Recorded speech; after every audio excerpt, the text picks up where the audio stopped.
Hello नमस्कार, मैं doctor Rajneesh Kumar आप सभी का एक बार फिर से हार्दिक स्वागत करता हूं। आज के वीडियो लेक्चर में हम बात करेंगे आचार्य रामचंद्र शुक्ल की दृष्टि में भ्रमर गीत सार, जो कि आपके यूजीसी नेट के सिलेबस में लगा हुआ है। इसके अतिरिक्त एमपीपीएससी की तैयारी जो भी विद्यार्थी कर रहे हैं वहां भी भ्रमर गीत सार पढ़ना है। तो इसलिए आप अपने सिलेबस के अनुसार देख लीजिए कि अगर सिलेबस में भ्रमर गीत सार लगा है तो ये वीडियो आपके लिए काफी इंपॉर्टेंट है। जब आप भ्रमर गीत सार के बारे में पढ़ते हैं तो सबसे पहला जो तथ्य है कि आचार्य रामचंद्र शुक्ल ने भ्रमर गीत सार में कुल 400 पदों का संकलन किया है। जब आप मूल किताब पढ़ेंगे तो उसमें वक्तव्य में आचार्य रामचंद्र शुक्ल ने इसके बारे में बताया है। इसके अतिरिक्त मूल किताब की भूमिका विश्वनाथ प्रसाद मिश्र ने लिखी हुई है, तो वो भी भूमिका काफी इंपॉर्टेंट है। हालांकि हमने जो यहाँ पर तथ्य लिया है ये आचार्य रामचंद्र शुक्ल की हिंदी साहित्य के इतिहास ग्रंथ से मैंने लिया है, क्योंकि पिछले साल के क्वेश्चन पेपर्स को आप देखेंगे तो यहाँ से भी सीधे सीधे प्रश्न उठाए गए। तो देखते हैं कि आचार्य रामचंद्र शुक्ल ने हिंदी साहित्य इतिहास ग्रंथ में भ्रमर गीत सार के बारे में क्या लिखा है। वे लिखते हैं, राधा कृष्ण के प्रेम को लेकर कृष्ण भक्ति की जो काव्य परंपरा चली उसमें लीला पक्ष अर्थात बाह्यार्थ विधान की प्रधानता रही है। उसमें केली, विलास, रास, छेड़छाड़, मिलन की युक्तियों आदि बाहरी बातों का ही विशेष वर्णन है। प्रेम लीन हृदय की नाना अनुभूतियों की व्यंजना कम है। वियोग वर्णन में कुछ संचारियों का समावेश मिलता है, पर वे रूढ़ और परंपरागत हैं। उसमें नूतन उद्भावना बहुत थोड़ी पाई जाती है। तो आप देख रहे हैं कि यहाँ पर आचार्य राम शुक्ल ने बताया कि राधा कृष्ण के प्रेम को लेकर जो एक काव्य परंपरा चली आई थी उसमें लीला पक्ष को ही ध्यान में रखा गया था। ठीक है, और उसके अंतर्गत केली, विलास, रास, छेड़छाड़ आदि की बातें ज्यादा रही। प्रेम लीन हृदय की नाना अनुभूतियों की व्यंजना उसमें कम रही है। वियोग वर्णन में कुछ संचारियों का समावेश मिलता है, लेकिन उसमें कोई नवीनता नहीं है, बल्कि उसमें क्या है, वो सभी रूढ़ और परंपरागत है। आगे लिखते हैं कि भ्रमर गीत के अंतर्गत अलबत्त सूर ने आभ्यंतर पक्ष का भी विस्तृत उद्घाटन किया है। यहाँ पर एक तरीके से उन्होंने नई बात बताई कि भ्रमर गीत के अंतर्गत सूरदास ने बाह्य पक्ष के साथ साथ आभ्यंतर पक्ष का भी विस्तृत उद्घाटन किया है। प्रेम दशा के भीतर की न जाने कितनी मनोवृत्तियों की व्यंजना गोपियों के वचनों द्वारा होती है।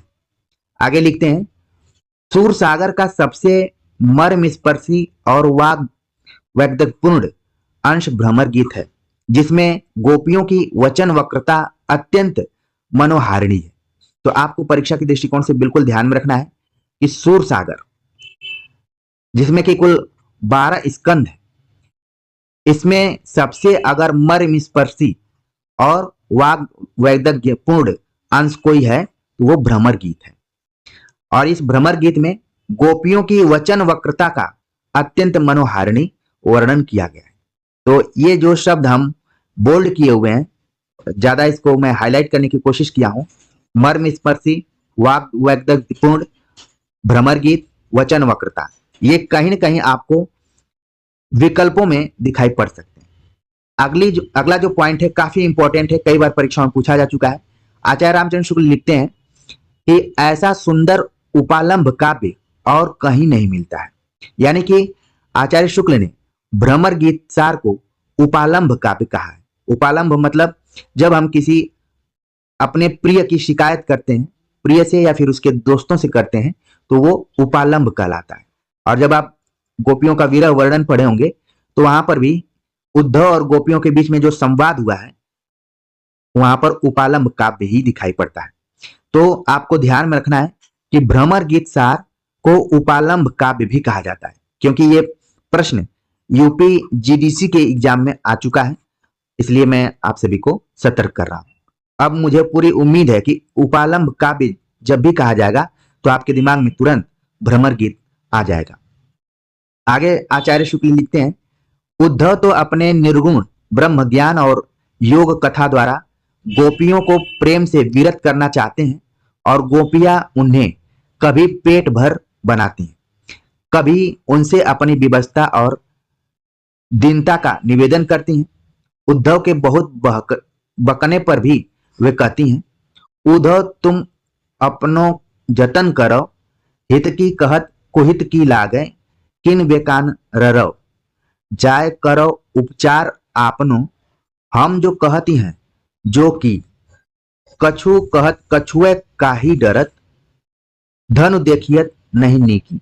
तो आप देख रहे हैं यहाँ पर कि उद्धव और गोपियों के बीच में जो संवाद हुआ है, उद्धव अपने निर्गुण ज्ञान और योग के माध्यम से गोपियों को प्रेम से अलग करना चाहते हैं, लेकिन गोपियां उन्हें तर्क वितर्क के माध्यम से चुप कराने का प्रयास करती हैं और साथ में अपनी विवशता और दीनता का निवेदन करती हैं। और फिर उद्धव नहीं मानते हैं तो वो कहती हैं कि पहले अपना जतन कीजिए, अपना ख्याल रखिए, इसके बाद दूसरे के हित के बारे में बात कीजिए, और जो आप निर्गुण ब्रह्म और योग का ज्ञान दे रहे हैं, भले हमारी भलाई में कह रहे हो, लेकिन वो भलाई नहीं प्रतीत हो रही है। बार बार आप इन सारी बातों को मत कहिए और जाकर अपना उपचार कीजिए। बार बार आप देख रहे हैं कि उद्धव को ही सही होने के लिए कह रही हैं। आगे अगर बात करें तो आचार्य रामचंद्र शुक्ल लिखते हैं कि इस भ्रमर गीत का महत्व एक बात से और बढ़ गया है। भक्त शिरोमणि सूर ने इसमें सगुणोपासना का निरूपण बड़े ही मार्मिक ढंग से हृदय की अनुभूति के आधार पर तर्क पद्धति पर नहीं किया है। भक्त शिरोमणि सूर ने इसमें सगुणोपासना का निरूपण बड़े ही मार्मिक ढंग से हृदय की अनुभूतियों के आधार पर तर्क पद्धति पर नहीं किया है। सगुण निर्गुण का यह प्रसंग सूर अपनी ओर से लाए हैं, जिसमें संवाद में बहुत रोचकता आ गई है। भागवत में यह प्रसंग नहीं है। तो एक तो आप देखेंगे कि भ्रमर गीत का उल्लेख भागवत में भी भ्रमर गीत सार, क्योंकि भ्रमर गीत सार लिखने की एक परंपरा भी रही है। नंददास ने भी लिखा है, इसके बाद सूरदास ने भी लिखा। तो आप देख रहे हैं कि जो यहाँ पर सगुण निर्गुण का यह प्रसंग सूर ने प्रस्तुत किया है, वो अपनी ओर से लाया है। इसका जिक्र भागवत, जिसका आधार ग्रंथ है सूर सागर का, वहां भी ये प्रसंग नहीं है। तो गोपियों के संवाद के माध्यम से भ्रमर गीत में एक रोचकता आ गई है। सूर के समय में निर्गुण संत संप्रदाय की बातें जोर शोर से चल रही थी। इसी से उपयुक्त स्थल देखकर सूर ने इस प्रसंग का समावेश कर दिया है।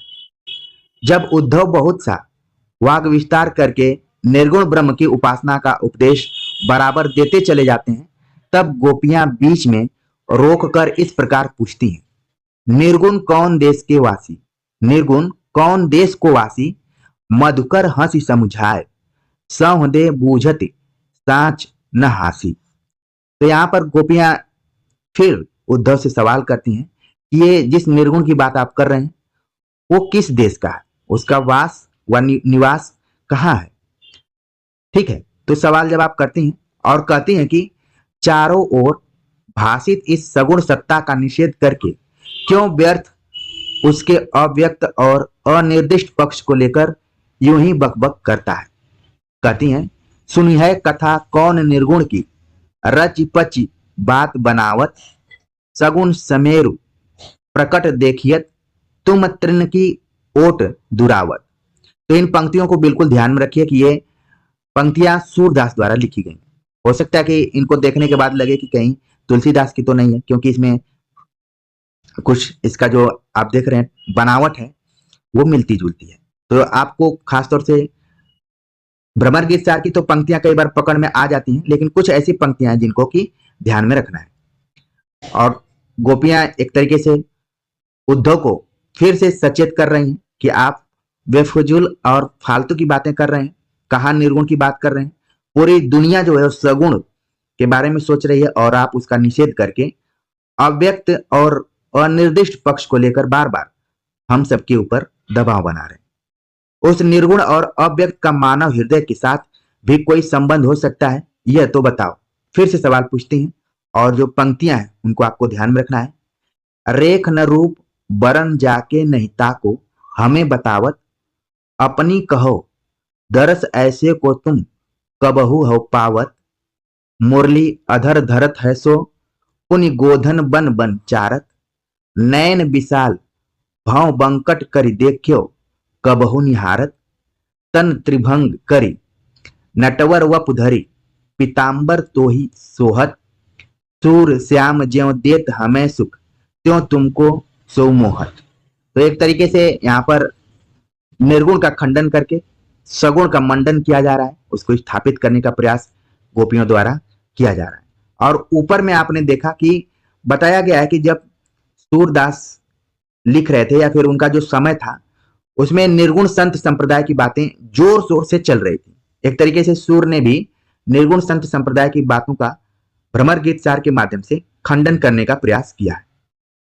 अंत में यह कहकर बात समाप्त करती हैं कि तुम्हारे निर्गुण से तो हमें कृष्ण के अवगुणों में ही अधिक रस जान पड़ता है।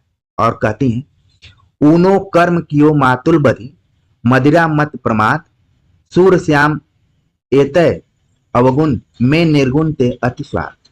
यानी कि जिस निर्गुण की बात आप कर रहे हैं उस निर्गुण से तो हमें कृष्ण के अवगुणों से ही अधिक रस जान पड़ता है। भले उन्होंने अपने मामा का वध किया, मदिरा मत प्रमाद में रहे, लेकिन सूर श्याम तो कृष्ण के अवगुण भी हमें निर्गुण से अधिक स्वादिष्ट लगते हैं। तो आपने देखा कि भ्रमर गीत सार को लेकर आचार्य रामचंद्र शुक्ल ने अपने इतिहास ग्रंथ में किस तरीके से मूल्यांकन किया है। कुछ महत्वपूर्ण इसमें पॉइंट्स थे, उन पॉइंट्स को जरूर आप ध्यान में रखिए, पंक्तियों को ध्यान में रखिए कि अगर किसी भी तरीके से पूछी जाए तो आप जरूर वहां पर सही आंसर दें। और हमारी कोशिश है कि अभी मैं टेक्स्ट पर आऊंगा उससे पहले जो भी सैद्धांतिक बातें हैं उनको हमें ध्यान में रखना चाहिए, जिससे कि टेक्स्ट पर जब बातचीत की जाए तो उसका अर्थ तुरंत समझ में आ जाए। तो उम्मीद है कि ये आज का लेक्चर पसंद आया होगा। मिलते हैं एक नए टॉपिक के साथ, तब तक के लिए नमस्कार।